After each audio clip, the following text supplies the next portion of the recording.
Hello students, welcome to English e-learning class 8. Today we'll study one poem. The name of the poem is The Children's Hour, written by Henry Wadsworth Longfellow.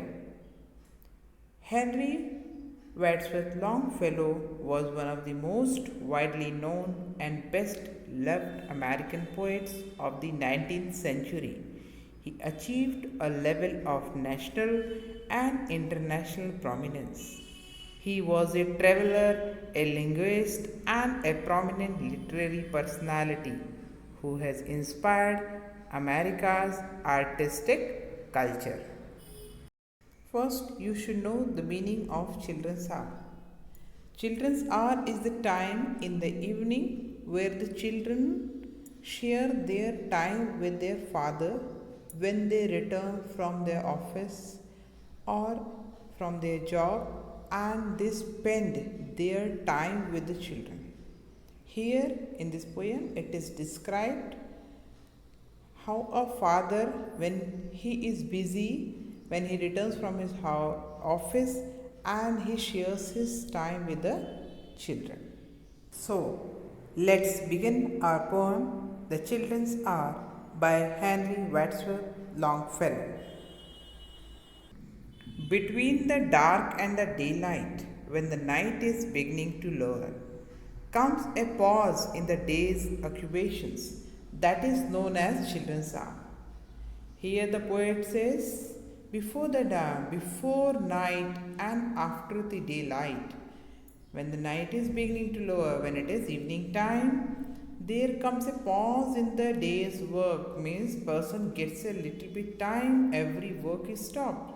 There is a pause, and that time is known as children's hour. I hear in the chamber above me the patter of little feet, the sound of a door that is opened, and voices soft and sweet. Poet says here, it is a feeling of a father. The poet as father, he says, in the chamber above me, he can listen, he can hear the sound of pattering, sound of the little feet. And the sound of the door means when it is open, door is open, and sound of the feet is coming, means approaching towards him, and voices are very soft and sweet.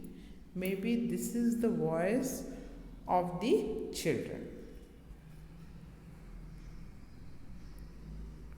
From my study, I see in the lamplight, descending the broad hall stair, grave Alice, laughing Allegra, and Edith with golden hair. Here the father is working by lamplight in his study and hears the footstep and the sweet hushed voices of his three daughters, and these daughters are descending the broad hall stairs. They are coming from the hall on the stairs, and they are Alice, he says her Grace Alice, laughing Allegra, and Edith.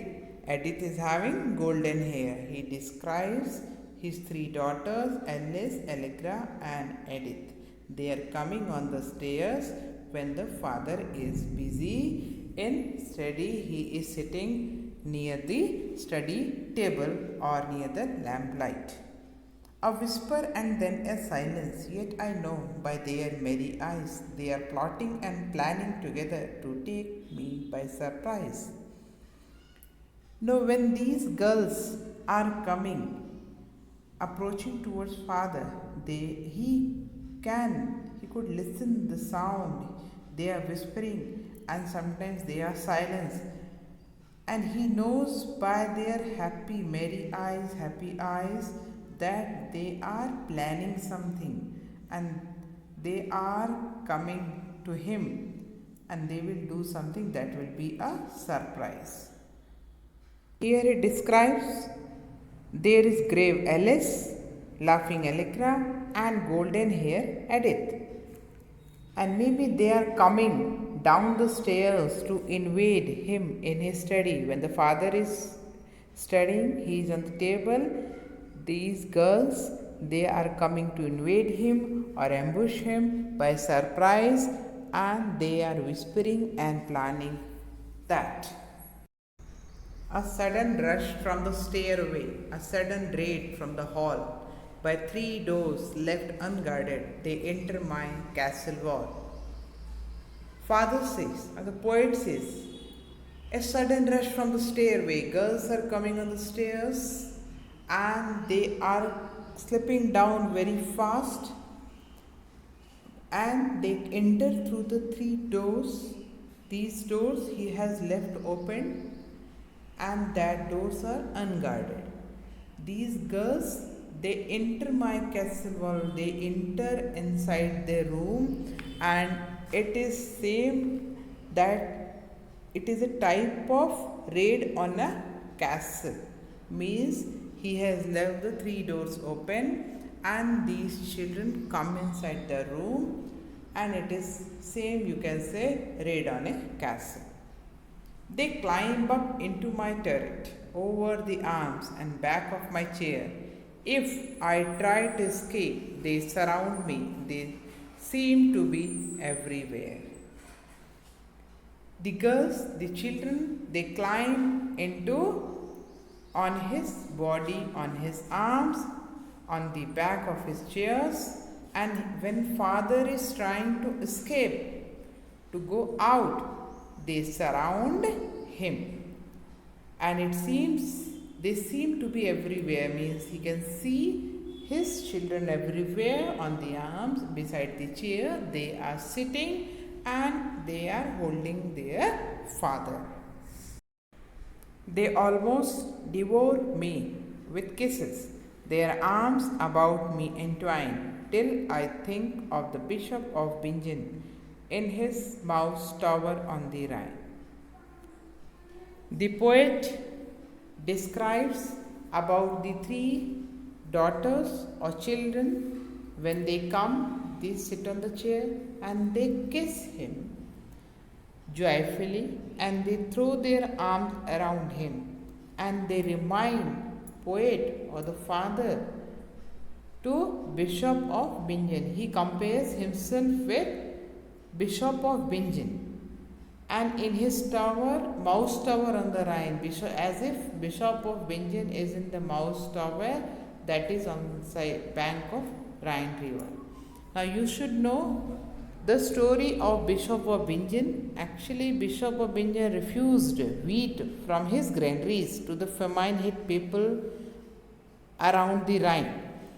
And later on, Bishop was attacked by a vicious army of rats which devoured him in the mouse tower that he had built on an island on the Rhine, and that is visible in the picture. You can see the bishop and the rats are moving on the body. Same poet compares himself with Bishop of Bingen. Do you think, oh blue-eyed banditi, because you have scaled the wall, such an old moustache as I am is not a match for you all? Here the poet laughingly addresses his daughter. He says them, blue-eyed robbers. He asks them if they think that this old moustache is no match for them, and they have managed to scale the walls for this old mustache person, and they love him so much. They are crossing the wall, they are jumping on him, and they are coming to his room. I have you fast in my fortress, and will not let you depart, but put you down into the dungeon in the round tower of my heart. Here the poet says, he will hold them prisoner here. He will place them in the dungeon of his heart. Means he will keep his children in his heart forever. And there will I keep you forever, yes, forever and a day, till the walls shall crumble to ruin and moulder in dust away. Here he says, he will hold them prisoner and we will place them in the dungeon of his heart. There they will live forever until the walls crumble into dust. He will keep them in his heart even after the walls decay slowly. Means he will keep his children in his heart lovingly with care up to the last day of his life, up to the end of his life. Hope you all must have understood the poem The Children's Hour. Thank you.